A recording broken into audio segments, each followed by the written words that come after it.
Hello बच्चों, कैसे हो आप। मुझे उम्मीद है कि बेटा आप सब लोग बहुत अच्छे होंगे, ठीक है, और घर पर होंगे और सुरक्षित होंगे। आज मैं संजय सर भौतिक विज्ञान विषय में कक्षा 11 की एक नई वीडियो लेकर आया हूँ, ठीक है। आज का जो टॉपिक है हमारा वो टॉपिक है प्रोजेक्टाइल मोशन, ठीक है। प्रोजेक्टाइल मोशन अर्थात प्रक्षेपीय गति। ये प्रक्षेपीय गति का जो टॉपिक है बहुत ही ज़्यादा इम्पोर्टेंट है, बहुत ही ज़्यादा इम्पोर्टेंट है, ठीक है। आपकी 11वीं क्लास के एग्ज़ाम में हर बार हर साल ज़रूर पूछा जाता है। बहुत ही ज़्यादा इम्पोर्टेंट टॉपिक है प्रोजेक्टाइल मोशन, ठीक है, यानी कि प्रक्षेपीय गति। तो सबसे पहले हम इसके बारे में थोड़ी सी बात जान लेते हैं कि प्रक्षेपीय गति क्या होती है, किसे हम प्रक्षेपीय गति कहते हैं, ठीक है बेटा। तो इसको हम परिभाषा से जान लेते हैं सबसे पहले। तो इसकी जो परिभाषा है वो परिभाषा क्या है कि जब किसी पिंड को पृथ्वी के गुरुत्वीय क्षेत्र में किसी प्रारंभिक वेग से ऊर्ध्वाधर दिशा में, ऊर्ध्वाधर पता है ना कौन सी दिशा होती है, ऊपर की ओर, ठीक है, ऊर्ध्वाधर दिशा से भिन्न दिशा में, यानी कि जो एकदम क्षैतिज से ऊपर की ओर एकदम सीधी जो दिशा होती है 90 डिग्री के एंगल पर, ठीक है, नहीं, उस दिशा को छोड़कर यानी कि उससे भिन्न दिशा में फेंका जाता है तो पिंड गुरुत्वीय त्वरण के अधीन या गुरुत्वीय त्वरण के अंतर्गत ऊर्ध्वाधर तल में एक वक्र पथ पर गति करता है। पिंड की इस गति को ही प्रक्षेपीय गति कहते हैं, ठीक है। इसको अपनी नोटबुक में नोट कर लें बेटा, बहुत ही इंपॉर्टेंट है ये परिभाषा भी। तो दोबारा से समझाते हैं कि जब किसी पिंड को पृथ्वी के गुरुत्वीय क्षेत्र में किसी प्रारंभिक वेग से ऊर्ध्वाधर दिशा में यानी कि ऊर्ध्वाधर दिशा से भिन्न दिशा में फेंका जाता है तो पिंड गुरुत्वीय त्वरण के अंतर्गत ऊर्ध्वाधर तल में एक वक्र पथ पर गति करता है। पिंड की इस गति को ही प्रक्षेपीय गति कहते हैं। क्या कहते हैं? इसी को हम प्रक्षेपीय गति कहते हैं। पिंड द्वारा तय किया गया पथ, या जो पिंड पथ को तय करता है, जितना पथ वो चलता है उसको प्रक्षेपीय पथ कहते हैं, यानी कि वो प्रक्षेपीय पथ कहलाता है। और फेंके गए पिंड को प्रक्षेपीय यानी कि प्रोजेक्टाइल कहते हैं। किसको कह रहे हैं प्रोजेक्टाइल? प्रक्षेपीय जो पिंड फेंका गया है ऊर्ध्वाधर अक्ष को छोड़कर, जो ये ऊर्ध्वाधर यानी कि प्रक्षेपीय मोशन करता है, ठीक है, उसको हम कहते हैं। जैसे एग्जाम्पल समझ लेते हैं इसका। उदाहरण क्या है कि छत से फेंकी गई गेंद की गति। बेटा छत से जब हम गेंद को फेंकते हैं क्या वो सीधी जाती है? नहीं ना, तो ऐसे करके सीधी जाके फिर वो कर्व के रूप में नीचे चली जाती है। इसी प्रकार से हवाई जहाज से गिराए गए बम की गति, अगर हवाई जहाज ऊपर उड़ रहा है तो आप नीचे की ओर फेंकेंगे तो नीचे की ओर सीधा नहीं गिरेगा वो बम, कैसे गिरेगा? ऐसे करके कर्व के रूप में नीचे की ओर गिरेगा, ठीक है। तो ये जो इस प्रकार की जो डायरेक्शन में मोशन कर रहा है, कर्व के रूप में जो पिंड गति कर रहा है, उसे हम कह रहे हैं उसकी प्रक्षेपीय गति। इस पथ पर जो प्रक्षेपीय पथ पर गति करता है उसे हम कहते हैं प्रक्षेपीय यानी कि प्रोजेक्टाइल। अब इसको देखो एक डायग्राम के माध्यम से भी समझ सकते हैं कि हमने मान लिया कि ये पृथ्वी है, एक पृथ्वी का एक क्षैतिज अक्ष है। ऊर्ध्वाधर अक्ष कौन सी है इसकी? ये वाली, ठीक है। इस ऊर्ध्वाधर अक्ष को छोड़कर अगर हम किसी भी दिशा में ऐसा करके देखो इस प्रकार से फेंक दिया हमने इसको छोड़ दिया और इसको छोड़कर हमने ये इस प्रकार से इस दिशा में इसको फेंक दिया, ठीक है। इस दिशा में फेंका जिसका प्रारंभिक वेग कितना है? u है। u प्रारंभिक वेग से हमने इसको पिंड को फेंक दिया तो पिंड किस प्रकार से गति करेगा? तो ऐसे जाएगा, फिर यहाँ पर, फिर उसके बाद इस प्रकार से मोशन करेगा, ठीक है नहीं। ये जो गति है इस प्रकार से जो पिंड गति करता है उसको ही कहते हैं हम प्रक्षेपीय गति यानी कि प्रोजेक्टाइल मोशन, ठीक है बेटा। ये जो पथ है इसका ये जो कर्व बन गया है इसको इसी को हम कहेंगे प्रक्षेपीय पथ। क्या कहेंगे इसको? हम प्रक्षेपीय पथ कहेंगे। और इस पथ पर जो पिंड चल रहा है, जो पिंड गति कर रहा है, ठीक है नहीं, पिंड यहाँ से फेंका, यहाँ के बाद यहाँ गया, यहाँ पर आ गया, यहाँ पर आ गया, ये जो पिंड गति कर रहा है ऐसे कर्व पथ पर, इसको कहेंगे प्रक्षेपीय यानी कि इस पिंड को ही हम कहेंगे प्रोजेक्टाइल, ठीक है। इस कंडीशन में बात समझ में आ गई या नहीं? अब ये यहाँ से और यहाँ पर चला गया, ठीक है ना। इसका जो ऊर्ध्वाधर ये विस्थापन होगा, ये कितना विस्थापन होगा इसका फॉर्मूला हम निकालेंगे, इसको हम ज्ञात करेंगे, ठीक है नहीं। अब किस प्रकार से इसको ज्ञात करते हैं, इसके लिए एक डायग्राम बनाएंगे और डायग्राम को उसको समझेंगे कि उसमें क्षैतिज कौन सा पथ होगा और इसका ऊर्ध्वाधर कौन सा पथ होगा। क्षैतिज पथ की बात करें तो ये तो है इसका ऊर्ध्वाधर पथ और क्षैतिज पथ इसका ये वाला होगा। इस क्षैतिज पथ को, जो ये क्षैतिज पथ है इसका, इसको हम परास भी कहते हैं। क्या कहते हैं? परास, यानी कि रेंज। बहुत ही ज़्यादा इंपॉर्टेंट वीडियो है। इस वीडियो को आप एंड तक देखें बेटा, इसको बीच में स्किप मत करना, ठीक है। एंड तक देखें, पूरी वीडियो देखें, पूरी वीडियो देखोगे तभी आपके समझ में आएगा, ठीक है। अब इसको हम देख लेते हैं। क्या ज्ञात करेंगे? प्रक्षेपीय का ऊर्ध्वाधर विस्थापन। जो प्रक्षेपीय है उसका क्या करेंगे? ऊर्ध्वाधर विस्थापन कितना होगा, ये समझ लें, बहुत ही इंपॉर्टेंट है, ठीक है।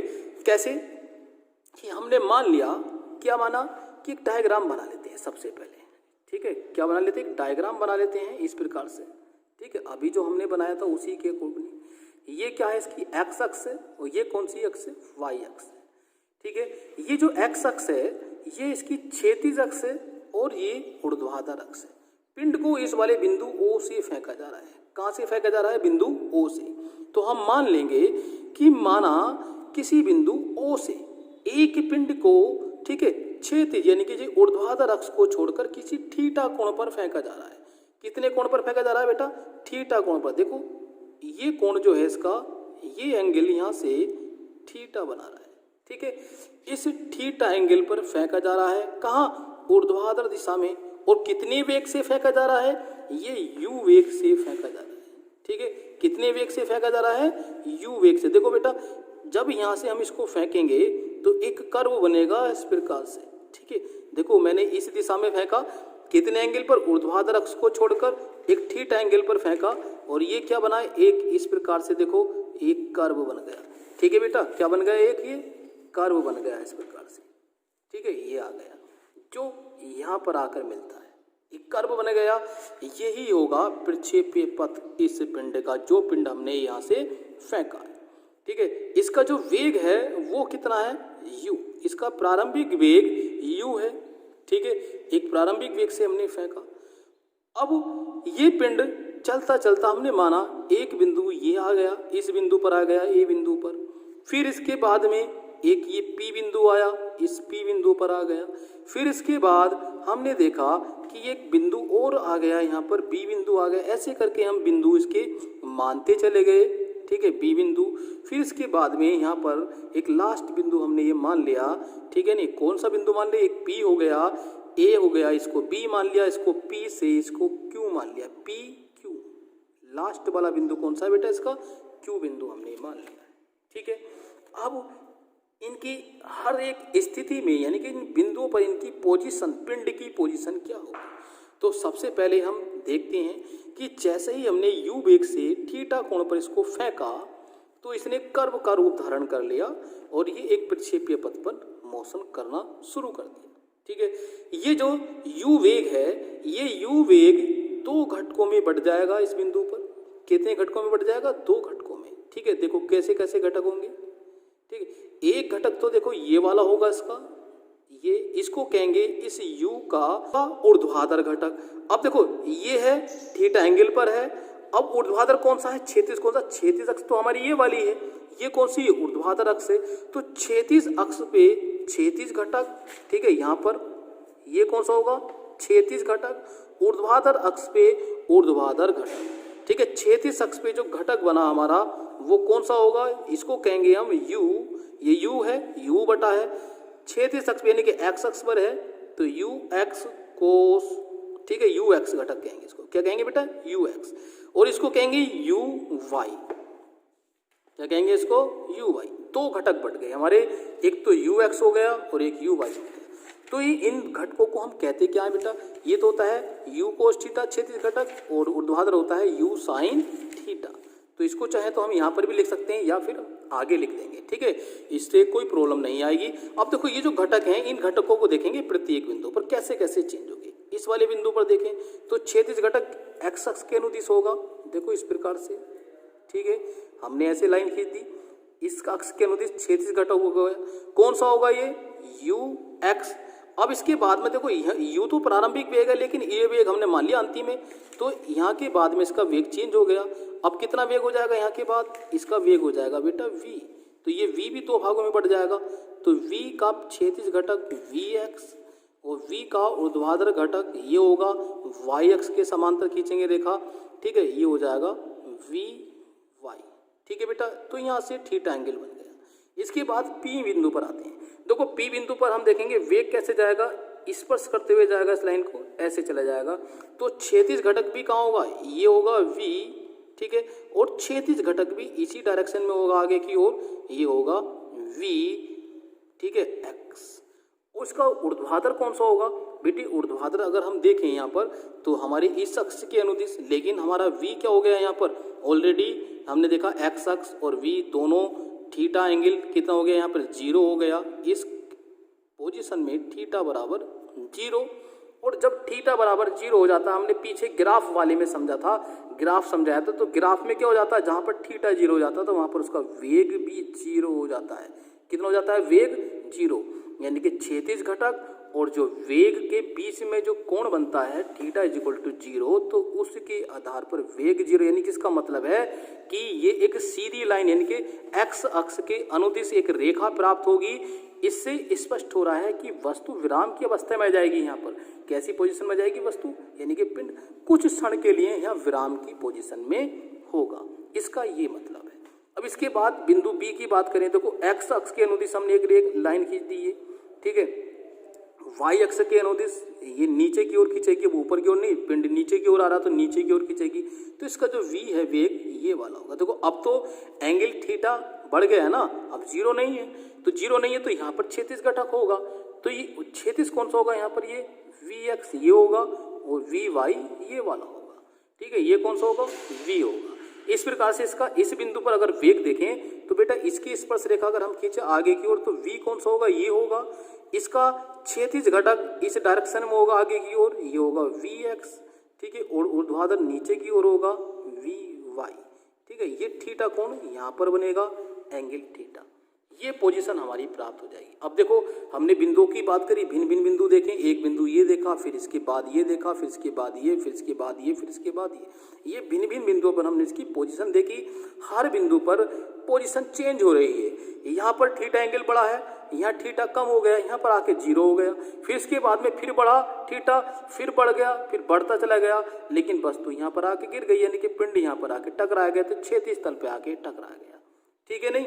तो बेटा इसी बात को हम देखेंगे, हमने क्या क्या चीज़ देखी, 2 घटक देखे, एक क्षैतिज घटक और एक ऊर्ध्वाधर घटक, ठीक। हमने मान लिया, एक बार और रिपीट कर देता हूँ इसके बारे में, कि माना कोई पिंड जो है वो बिंदु O से किसी थीटा कोण पर फेंका गया है, किससे, कोई प्रारंभिक प्रक्षेप्य वेग U से ऊर्ध्वाधर तल में फेंका गया है, तो माना ये जो बिंदु है एक ऊर्ध्वाधर तल में गति करने लगा, ठीक है नहीं, और गति कर कर ये देखो यहाँ से और इस बिंदु पर आ गया, कौन से बिंदु पर, O से फेंका गया और Q बिंदु पर आकर क्षैतिज पे टकरा गया, ठीक है नहीं। तो यहाँ पर हमें 2 घटक प्राप्त हुए U के आधार पर, एक तो Ux और एक Uy, एक क्षैतिज घटक और एक ऊर्ध्वाधर घटक। इन घटकों को हम सबसे पहले लिख लेते हैं कि 2 घटक वियोजित हुए, एक तो Ox के अनुदिश और एक Oy के अनुदिश, Ox के अनुदिश और एक Oy के अनुदिश। एक तो क्षैतिज घटक लिख देते हैं, कौन सा घटक है, एक क्षैतिज घटक। यही बात इसमें समझने की है, जितनी बात मैं समझा रहा हूँ ये सब बात नोट भी कर लेना, बाकी कुछ नहीं है इसकी आर्टिकल में, बहुत ईजी है। क्षैतिज घटक कितना है हमारा, Ux है, Ux, ठीक है, ये किसके बराबर होता है, मैंने बताया था आपको, U कोस थीटा के, ठीक। ऊर्ध्वाधर घटक किसके, अब देखो U कोस थीटा Ux है, ये किसके अनुदिश है, ये भी बात लिख दो यहाँ पर, Ux के Ox के अनुदिश, किसके अनुदिश है ये, Ox के अनुदिश, ठीक है, ब्रैकेट में लिख देते हैं इसके सामने। इसके बाद में कौन सा घटक बना, दूसरा तथा ऊर्ध्वाधर घटक। कौन सा घटक है बेटा, ऊर्ध्वाधर घटक, ठीक है। अब ये जो ऊर्ध्वाधर घटक है कौन सा घटक था हमारा, ये था Uy, और Uy किसके बराबर था, U साइन थीटा के, ठीक है, किसके बराबर था, U साइन थीटा के। अब ये किसके अनुदिश है, ये है Oy के अनुदिश, ठीक है बेटा, चित्र के अनुसार Oy के अनुदिश। ये तो हो गई घटकों की बात, इसमें हमने घटक प्राप्त कर लिए। अब इसके बाद में क्षैतिज दिशा में हम इसका वेग देखें। प्रारंभिक वेग कितना था, Ux था, ठीक है, यानी कि U था प्रारंभिक वेग, ठीक है। तो इसका प्रारंभिक वेग निकाल लिया हमने, निकालते हैं कितना आ जाएगा, यहाँ पर इंपॉर्टेंट है, ध्यान से समझते रहना, ठीक है। क्षैतिज दिशा में बात करेंगे, अब हम किसकी बात करेंगे, क्षैतिज दिशा में। अब क्षैतिज दिशा में क्या बात की हमने देखा कि क्षैतिज दिशा में जो है वो प्रारंभिक वेग कितना है, इसका प्रारंभिक वेग, घटक का मतलब वेग ही तो हो गया ना, कितना है u x, और ये बराबर किसके है u cos थीटा के, किसके बराबर है ये u cos थीटा के। तब या तथा हम यहाँ पर कहते हैं बात, अब यहाँ पर बात करें गति की, तो गति में जो त्वरण होगा वो कैसे होगा भाई, क्षैतिज दिशा में यहाँ त्वरण प्रारंभिक में पहली स्थिति में त्वरण तो 0 होगा, ठीक है नहीं, वेग में कोई परिवर्तन नहीं हुआ ना, प्रारंभिक वेग की बात कर रहे हैं। तो प्रारंभिक वेग की स्थिति में जो गति है वो कैसी होगी, अत्वरित होगी, अत्वरित है, कैसी है अत्वरित, यानी कि इसका मतलब है कि जो त्वरण है, त्वरण ठीक है कौन सा ax, वो कितना है 0 है, त्वरण कितना होगा यहाँ पर 0 होगा, ठीक है। अब किसकी बात करें, ऊर्ध्वाधर दिशा की बात करें हम, ऊर्ध्वाधर ठीक है दिशा में। अब ऊर्ध्वाधर दिशा में क्या कंडीशन होगी देखो जरा, ठीक है ध्यान से समझ लेना, ठीक है। ऊर्ध्वाधर दिशा में क्या कंडीशन होगी, प्रारंभिक वेग कितना है देखो डायग्राम में, क्षैतिज में तो ux था, ऊर्ध्वाधर की बात करें तो uy है, uy किसके बराबर है u sin थीटा के, अभी हमने लिखा था यहाँ पर कितना है u sin थीटा के, ठीक है नहीं। तो अब जो ऊर्ध्वाधर में जब ऊपर की ओर गया तो इसका वेग क्या हो गया, बदल गया, वेग क्या हो गया बदल गया, कितना हो गया v हो गया। तो जब v हो गया तो इसका मतलब वेग चेंज, वेग परिवर्तन की दर क्या होती है, त्वरण होती है, तो त्वरण उत्पन्न हो जाएगा। अब त्वरण यहाँ पर क्या होगा, ऊपर की ओर नहीं नीचे की ओर होगा, क्योंकि गुरुत्वीय त्वरण के उल्टी दिशा में, गुरुत्वीय त्वरण कहाँ लगता है नीचे की ओर लगता है, पिंड पर लगेगा, और लेकिन ये कहाँ पर लग रहा है ऊपर की ओर, तो कितना हो जाएगा माइनस का जी, यानी कि उल्टा हो जाएगा, ठीक है जी का, तो माइनस में हो जाएगा। अब देखो यहाँ पर प्रारंभिक वेग कितना है, प्रारंभिक वेग क्षैतिज दिशा में देखा कितना था ux, ऊर्ध्वाधर दिशा में देखा तो प्रारंभिक वेग कितना होगा uy, और uy किसके बराबर होगा u sin थीटा के, ठीक है नहीं। तो गति कैसी होगी, अब गति कैसी होगी, त्वरित होगी, क्योंकि वेग में क्या हो गया परिवर्तन हो गया, त्वरित होगी। और यहाँ पर कहने का मतलब है कि ए वाई त्वरण जो होगा वो किसके होगा, गुरुत्वीय त्वरण के विपरीत दिशा में ऊपर की ओर जा रहा है, तो माइनस का जी, गुरुत्वीय त्वरण नीचे की ओर लगता है पिंड पर, ठीक है। अब हम मान लें कि माना, क्या माने यहाँ पर मान लें कि माना t समय में, t समय में पिंड, जो पिंड है ठीक है नहीं, वो a यानी कि x, y पर पहुंचता है, पर पहुंचता है, ठीक है। हमने मान लिया कि पिंड जो है देखो यहाँ से t समय में कहाँ पर पहुंच गया, a बिंदु पर पहुंच गया, इस बिंदु पर, ठीक है। अब इस बिंदु पर इसकी स्थिति क्या हो जाएगी, यहाँ पर देखो जरा कि तब ठीक है, कैसी स्थिति होगी कि t समय में पिंड का क्षैतिज विस्थापन, t समय में पिंड का क्षैतिज विस्थापन, हमने लिख दिया कि t समय में पिंड का क्षैतिज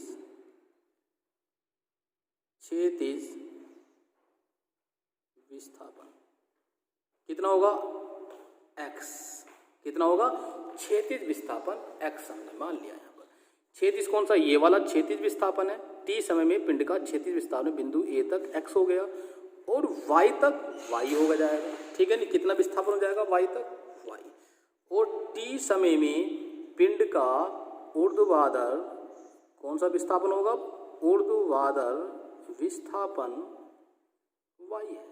हमने मान लिया कि पिंड का t समय में क्षैतिज विस्थापन तो x है, ऊर्ध्वाधर विस्थापन कितना है y है। तो अब क्षैतिज दिशा में अगर हम देखें, किसकी बात करें, क्षैतिज दिशा की बात करें, तो क्षैतिज दिशा में, ठीक है, क्षैतिज दिशा में देखो कितना होगा, क्षैतिज दिशा में होगा x बराबर, देखो एक सूत्र होता है हमारे पास, कि सूत्र क्या होता है, सूत्र देखेंगे क्या होता है, s equal to u t plus 1/2 AT square से, ये इस वाले सूत्र से देखेंगे। कौन सा समीकरण है? गति का द्वितीय समीकरण है, s equal to u t plus 1/2 AT square से। तो इसके अकॉर्डिंग ये क्या है? यही तो विस्थापन है, s यानी कि दूरी। तो विस्थापन कितना हो गया? y। क्षैतिज दिशा क्षैतिज दिशा में कितना विस्थापन है? x विस्थापन देखेंगे। क्षैतिज दिशा में विस्थापन हो गया x। ut, ठीक है नहीं, यहाँ पर देखो ut, तो u क्या है? प्रारंभिक वेग। तो इसका वेग कितना है? ux होता है। क्षैतिज दिशा में कितना है? ux है, ठीक है। क्षैतिज दिशा में कितना है? वेग ux into T plus 1/2 AT। a का मान कितना दे रखा है यहाँ पर? a का मान कितना है? देखो यहाँ पर देखो, क्षैतिज दिशा में कितना है a का मान? ax इक्वल टू 0, यानी कि तुरंत तो 0 है। तो इसका मतलब यहाँ पर गुणा 0 और गुणा टी स्क्वायर, ठीक है। तो यहाँ पर x का मान कितना निकल के आएगा? x इक्वल टू आएगा ux इंटू टी, ठीक है। और ये सब मान कितना हो जाएगा? प्लस का 0, ठीक है बेटा। तो x इक्वल टू आएगा ux टी, ठीक है, ux टी। अब यहाँ पर मान रख दो, ux का कितना मान है? ux का मान है u कोस थीटा इंटू टी, ये वाला आ गया, ठीक। ux का मान है u कोस थीटा इंटू टी। तो किसका मान है? ये x। ये हो गया क्षैतिज दिशा में विस्थापन, ठीक है बेटा। क्षैतिज दिशा में विस्थापन बहुत ही इंपॉर्टेंट है, इसको बहुत अच्छे से आप समझ लेना। अब इसके बाद हम बात करते हैं, ठीक है, किसकी बात करते हैं? देखो क्षैतिज दिशा में विस्थापन आ गया। अब हम देखते हैं इसके बाद ऊर्ध्वाधर दिशा में विस्थापन, ठीक है। पहले इसको लिख लेते हैं या करके, या, ठीक है। टी का मान निकाल दो, टी इक्वल टू हो जाएगा x upon you cos theta. इसको मान लिया समीकरण नंबर 1, ठीक है। उसके बाद बात कर रहे हैं हम, जो हमने निकाला था, मान जो निकाला था अभी, ठीक है। कितना निकाला था? x equal to u cos theta into t का मान। अब देखो जरा इसमें, अब निकालेंगे ऊर्ध्वाधर दिशा में,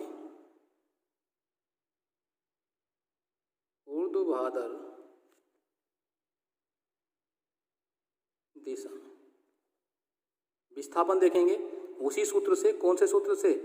s equal to u t plus 1/2 AT square से, ठीक है। इस वाले सूत्र से देखेंगे। सूत्र कौन सा है? गति का ये द्वितीय समीकरण, इस समीकरण से हम बात करेंगे।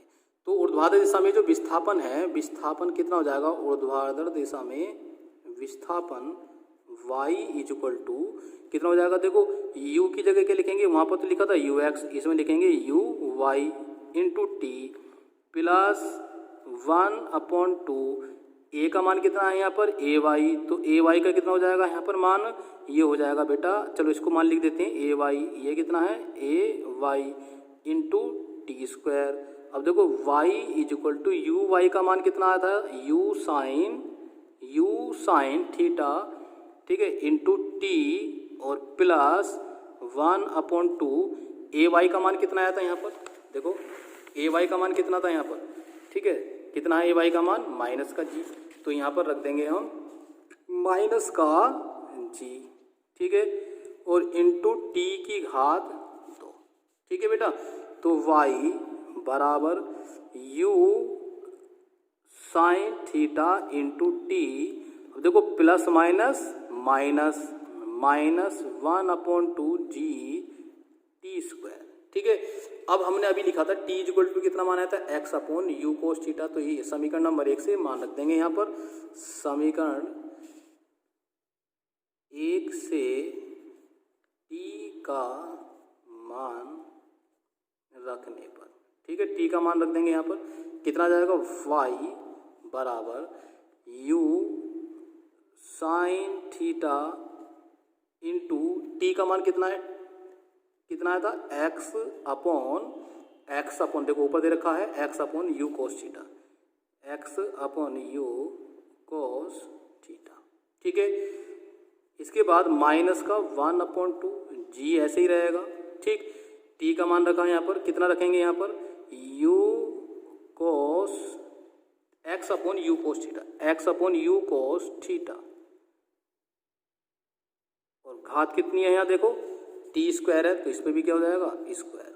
ठीक है, अब इसको सोल्व करेंगे। देखो यू से तो यू कैंसिल, यहाँ कितना बचा, साइन थीटा बटे cos theta, sine theta upon cos theta, into में क्या है, एक्स है, माइनस का 1/2 जी ऐसी रहेगा। तो देखो स्क्वायर खोल देंगे तो ऊपर आ जाएगा एक्स स्क्वायर अपॉन नीचे आ जाएगा यू स्क्वायर और कोस स्क्वायर थीटा। ठीक है, हमने ये स्क्वायर खोल दिया, इसका स्क्वायर खोलने पर हमारे पास ये मान प्राप्त हो गया। अब इसको क्रम से लिख लेंगे। देखो ये हो जाएगा y, यहाँ पर देखो y बराबर x है, x ले लिया इनटू में साइन थीटा बटे कोस थीटा का मान होता है टेन थीटा, तो y equal to x into tan theta minus का 1/2।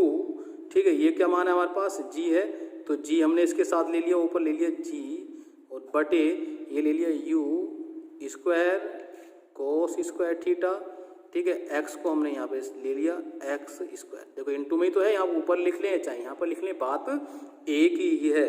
ठीक है, तो हमारे पास ये फॉर्मूला आ गया कि y is equal to x into tan theta minus 1/2 g upon u square cos square theta into x square. ठीक है, नहीं ये क्या होगा, ऊर्ध्वाधर दिशा में विस्थापन होगा किसका, प्रक्षेप्य का। ये प्रक्षेप का ऊर्ध्वाधर दिशा में विस्थापन है। अब यहाँ पर एक चीज प्रूफ करने के लिए आती है कि अगर क्वेश्चन में देते हैं कि प्रूफ कीजिए कि प्रक्षेपित यानी कि प्रक्षेप्य का जो पथ है वो कैसा है, परवलयाकार है। कैसा पथ है, परवलयाकार। तो इससे हम कैसे सिद्ध करेंगे कि प्रक्षेप्य का पथ परवलयाकार है। देखो ये जो समीकरण है, यह समीकरण, ये जो समीकरण, ठीक है, यह समीकरण y बराबर बी एक्स माइनस का सी एक्स स्क्वायर, देखो सिमिलर है ना, इसको हमने x मान लिया और इसको b मान लिया। देखो बी एक्स माइनस ये क्या एक्स स्क्वायर, तो इसको हमने c मान लिया। देखो इतना पद c हो गया, तो C X square, B X minus C X square. देखो B X minus C X square के स्वरूप है, के, ठीक है नहीं, कैसी है, स्वरूप है नहीं है, इसके स्वरूप बिल्कुल एक जैसी हैं, के स्वरूप है। ठीक है, जो एक परवलयाकार, ये कैसे समीकरण है, परवलयाकार की समीकरण है, जो एक परवलयाकार को प्रदर्शित करती है, जो एक परवलय, ठीक है नहीं, एक परवलय को प्रदर्शित करती है,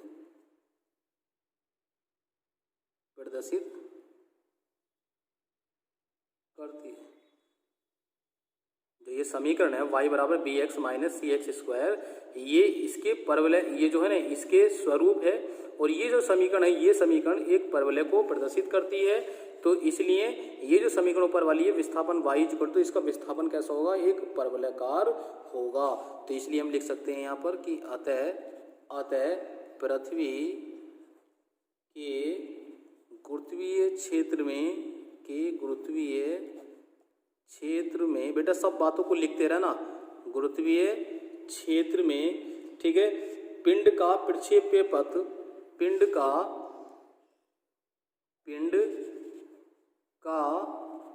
प्रक्षेप्य पथ एक परवलयाकार होता है। एक परवलयाकार कैसा होता है, परवलयाकार होता है। ठीक है बेटा, तो ये प्रूफ हो गया कि पृथ्वी के गुरुत्वीय क्षेत्र में पिंड का जो प्रक्षेप्य पथ है, प्रक्षेप्य पथ, थोड़ी यहाँ पर प्रक्षेप्य पथ की बात करेंगे, प्रक्षेप्य पथ है वो एक परवलयाकार होता है। प्रक्षेप्य पथ कैसा होता है, एक परवलयाकार होता है। बहुत ही इंपॉर्टेंट है ये, ठीक है, यही पूछा जाता है सिद्ध करने के लिए कि प्रक्षेप्य गति किसे कहते हैं, इसका विस्थापन ज्ञात कीजिए और सिद्ध कीजिए कि प्रक्षेप्य का पथ एक परवलयाकार होता है। तो हमें सिद्ध करना है, ये समीकरण निकालनी है, उसके बाद में इसको हमने इस प्रकार से लिख देना है। ठीक है बेटा, तो ये यहाँ पर इसका एंड हो जाता है। ठीक है, कल बताएंगे इसमें कि प्रक्षेप्य का उर्लेन काल क्या है, प्रक्षेप्य की जो प्राप्त ऊंचाई, महत्तम ऊंचाई क्या है, उसका परास क्या होता है, ठीक है, ये बात हम कल समझाएंगे अपनी नेक्स्ट वीडियो में। और ये भी समझाएंगे साथ साथ कि अगर किसी पिंड को हम कितने कोण पर फेंकें कि वो सबसे ज़्यादा दूर जाकर गिरे, या हम कितने कोण पर कूदें लंबी कूद कि जिससे कि हम सबसे ज़्यादा लंबी दूरी पर पहुँच जाएँ। बेटा अगर आपको मेरी वीडियो पसंद आई तो प्लीज़ इसको लाइक करें, शेयर करें, और यदि आपने हमारे चैनल को अभी तक सब्सक्राइब नहीं किया है, या जो नए बच्चे हैं तो वो भी हमारे चैनल को सब्सक्राइब जरूर कर लें, ठीक है। और सब्सक्राइब में देख लें कि अगर रेड कलर में सब्सक्राइब दिखाई दे रहा है तो उसका मतलब सब्सक्राइब नहीं हुआ है। वो जब व्हाइट या ब्लैक कलर में दिखाई दे तो समझ लेना सब्सक्राइब हो गया है, तब आपको सब्सक्राइब करने की आवश्यकता नहीं है, ठीक है बेटा। अब हम मिलते हैं अपनी नेक्स्ट वीडियो में। Good bye.